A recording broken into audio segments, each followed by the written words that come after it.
very interesting vehicle. 18 Nissan Pathfinder, don't start. I'm gonna crank it and show you what I see. Highlighted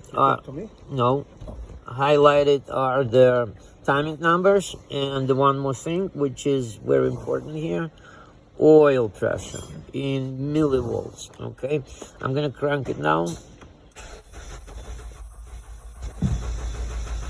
Okay, what's happening there is this: there's no spark. Okay, cam sensor, crank sensor, all good. Check the signals. The computer showing 0 degrees in these two parameters, meaning the computer is not reading timing and it's not making up timing. Okay, on top of it, the oil pressure is not rising, and we checked the oil, very dirty. There is no way to dipstick it. There's no dipstick, but we put some, it didn't help. I think the oil pressure is the issue here. Thank you.